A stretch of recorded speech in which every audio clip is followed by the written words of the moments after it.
ಪ್ರೀತಿಯ ಕೇಳುಗರಿಗೆ ನಮ್ಮ ಚಾನಲ್ಗೆ ಸ್ವಾಗತ. ನೀವು ನಮ್ಮ ಚಾನಲ್ಗೆ ಹೊಸಬರಾಗಿದ್ದರೆ ದಯವಿಟ್ಟು ಸಬ್ಸ್ಕ್ರೈಬ್ ಮಾಡಿಕೊಳ್ಳಿ. ಬೆಳಗ್ಗೆ ಮನೆಯ ಮುಂದೆ ತುಳಸಿ ಕಟ್ಟೆಯ ಬಳಿ ಕುಳಿತಿದ್ದಳು 60 ವರ್ಷದ ಶಾಂತಮ್ಮ. ಅವಳ ಕಣ್ಣು ರಸ್ತೆಯ ಮೇಲೆಯೇ ಇತ್ತು. ಅಷ್ಟರಲ್ಲಿ ಪಕ್ಕದ ಮನೆಯ ಗಂಗಮ್ಮ ಕೇಳಿದಳು, ಏನಮ್ಮ ಶಾಂತ, ಯಾರನ್ನಾದರೂ ಕಾಯ್ತಾ ಇದ್ದೀಯಾ? ಶಾಂತಮ್ಮ ನಗುತ್ತಾ ಹೇಳಿದಳು, ನನ್ನ ಮಗ ರವಿ ಇವತ್ತು ಬರ್ತೀನಿ ಅಂದಿದ್ದಾನೆ. 3 ತಿಂಗಳಾಯಿತು, ಮುಖ ನೋಡಿಲ್ಲ. ಬರ್ತಾನೆ ಬಿಡು. ಕೆಲಸದ ಒತ್ತಡ ಇರಬಹುದು. ಹೌದು, ಅದೇ ಅನಿಸುತ್ತದೆ. ಆದರೆ ಶಾಂತಮ್ಮನ ಮನಸ್ಸಿಗೆ ಮಾತ್ರ ಗೊತ್ತಿತ್ತು, ಮಗ ಈಗ ಮೊದಲಿನಂತಿರಲಿಲ್ಲ. ರವಿ ಚಿಕ್ಕವನಿದ್ದಾಗ ಶಾಂತಮ್ಮ ಕೂಲಿ ಕೆಲಸ ಮಾಡಿ ಅವನನ್ನು ಓದಿಸಿದ್ದಳು. ಗಂಡ ಬೇಗ ಸತ್ತಿದ್ದ. ಎಷ್ಟೋ ದಿನ ತಾನು ಊಟ ಮಾಡದೆ ಮಗನಿಗೆ ಊಟ ಹಾಕಿದ್ದಳು. ಶಾಲೆಯ ಫೀಸ್ ಕಟ್ಟಲು ತನ್ನ ಮಂಗಳಸೂತ್ರವನ್ನೇ ಅಡವಿಟ್ಟಿದ್ದಳು. ರವಿ ಚೆನ್ನಾಗಿ ಓದಿ ಬೆಂಗಳೂರಿನಲ್ಲಿ ದೊಡ್ಡ ಕಂಪನಿಯಲ್ಲಿ ಕೆಲಸಕ್ಕೆ ಸೇರಿಕೊಂಡ. ನಂತರ ಮದುವೆಯಾಯಿತು. ಹೆಂಡತಿ ಸುನೀತಾ ಕೂಡ ಕೆಲಸ ಮಾಡುತ್ತಿದ್ದಳು. ಮೊದಲಿನ ಕೆಲವು ತಿಂಗಳು ಎಲ್ಲವೂ ಚೆನ್ನಾಗಿತ್ತು. ಆದರೆ ನಂತರ ಫೋನುಗಳು ಕಡಿಮೆಯಾದವು. ಮನೆಯ ಭೇಟಿ ನಿಂತೇ ಹೋಯಿತು. ಆ ದಿನ ಸಂಜೆ ಒಂದು ಕಾರು ಮನೆಯ ಮುಂದೆ ನಿಂತಿತು. ಶಾಂತಮ್ಮನ ಮುಖ ಅರಳಿತು. ರವಿ ಬಂದ. ಅವಳು ಓಡುತ್ತಾ ಹೊರಗೆ ಬಂದಳು. ರವಿ ಇಳಿದ. ಆದರೆ ಅವನ ಮುಖದಲ್ಲಿ ಸಂತೋಷ ಇರಲಿಲ್ಲ. ಅಮ್ಮ, ಹೇಗಿದ್ದೀಯಾ? ಚೆನ್ನಾಗಿದ್ದೀನಪ್ಪ, ಒಳಗೆ ಬಾ. ಸುನೀತಾ ಮಾತ್ರ ಕಾರಿನಲ್ಲೇ ಕುಳಿತಿದ್ದಳು. ಒಳಗೆ ಬಂದ ರವಿ ಸ್ವಲ್ಪ ಹೊತ್ತು ಮೌನವಾಗಿದ್ದ. ನಂತರ ಒಂದು ಫೈಲ್ ತೆಗೆದು ಹೇಳಿದ, ಅಮ್ಮ, ಒಂದು ಸಹಿ ಬೇಕಿತ್ತು. ಯಾವುದಕ್ಕಪ್ಪ?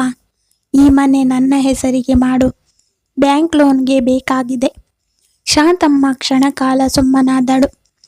ಮನೆ ನಿನ್ನದೇ ಅಲ್ವೇನಪ್ಪ, ಈಗಲೇ ಯಾಕೆ? ಅಮ್ಮ, ನಿನಗೆ ಅರ್ಥ ಆಗಲ್ಲ. ಬೇಗ ಸಹಿ ಮಾಡು. ಅವಳು ಸರಿ ಎಂದು ಸಹಿ ಮಾಡಿದಳು. ಏಕೆಂದರೆ ಅದು ಮಗನ ಮೇಲಿನ ನಂಬಿಕೆ. 1 ತಿಂಗಳ ನಂತರ ರವಿ ಮತ್ತೆ ಬಂದ. ಅಮ್ಮ, ನಿನ್ನನ್ನು ಒಂದು ಒಳ್ಳೆಯ ವೃದ್ಧಾಶ್ರಮಕ್ಕೆ ಬಿಡ್ತೀವಿ. ಶಾಂತಮ್ಮಗೆ ಆ ಮಾತು ಕೇಳಿ ಉಸಿರೇ ನಿಂತಂತಾಯಿತು. ನಾನೇನಪ್ಪ ಭಾರ ಆಗಿದ್ದೀನ ನಿಮಗೆ?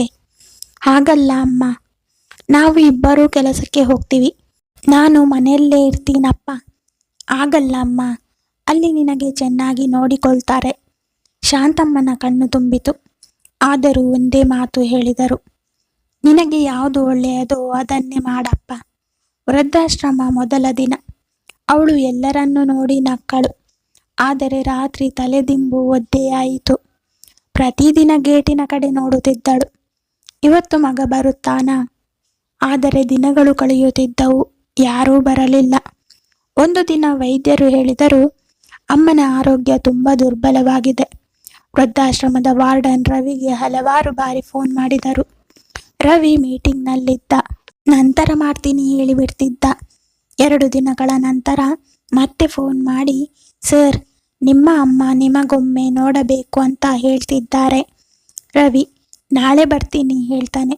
ಆದರೆ ಆ ನಾಳೆ ಶಾಂತಮ್ಮನ ಬದುಕಿನಲ್ಲಿ ಬರಲೇ ಇಲ್ಲ. ಆ ರಾತ್ರಿ ಅವಳು ವಾರ್ಡನ್ ಕೈ ಹಿಡಿದು ಹೇಳಿದಳು, ನನ್ನ ಮಗ ಬಂದರೆ ನಾನು ಕೋಪ ಮಾಡಿಕೊಂಡಿಲ್ಲ ಅಂತ ಹೇಳಿ. ಅದೇ ಅವಳ ಕೊನೆಯ ಮಾತು. ಅವಳು ಶಾಂತವಾಗಿ ಕಣ್ಣು ಮುಚ್ಚಿದಳು. ಮರುದಿನ ರವಿ ವೃದ್ಧಾಶ್ರಮಕ್ಕೆ ಬಂದ. ವಾರ್ಡನ್ ಒಂದು ಚಿಕ್ಕ ಡಬ್ಬಿ ಕೊಟ್ಟರು. ಇದು ನಿಮ್ಮ ಅಮ್ಮ ನಿಮಗಾಗಿ ಇಟ್ಟು ಹೋಗಿದ್ದಾರೆ. ಒಳಗೆ ಒಂದು ಹಳೆಯ ಕೈಗಡಿಯಾರ. ರವಿ 5ನೇ ತರಗತಿಯಲ್ಲಿ ಓದುತ್ತಿದ್ದಾಗ ಕೊಟ್ಟಿದ್ದ ಗಡಿಯಾರ. ಜೊತೆಗೆ ಒಂದು ಪತ್ರ.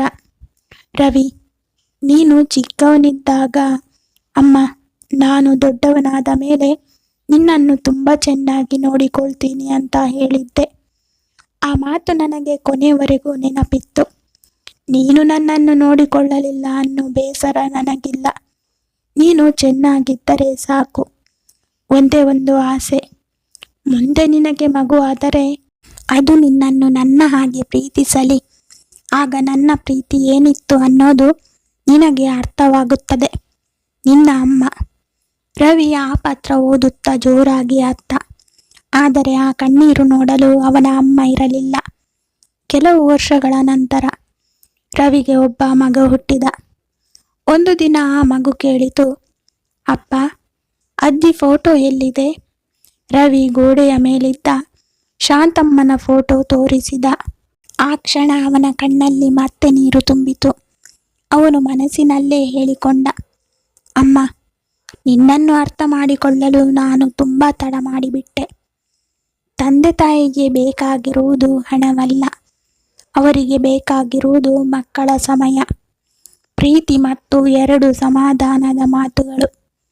ಅವರು ಬದುಕಿರುವಾಗಲೇ ಅವರನ್ನು ಪ್ರೀತಿಸಿ. ಅವರು ಹೋದ ನಂತರ ಸುರಿಯುವ ಕಣ್ಣೀರು ಅವರನ್ನು ಮರಳಿ ಕರೆತರಲಾರದು. ಧನ್ಯವಾದಗಳು. ಈ ಕತೆ ಇಷ್ಟ ಆಗಿದ್ದರೆ ಲೈಕ್ ಮಾಡಿ, ಶೇರ್ ಮಾಡಿ. ಇದೇ ತರಹದ ಕತೆಗಳಿಗೆ ನಮ್ಮ ಚಾನಲನ್ನು ಸಬ್ಸ್ಕ್ರೈಬ್ ಮಾಡಿಕೊಳ್ಳಿ. ಧನ್ಯವಾದ.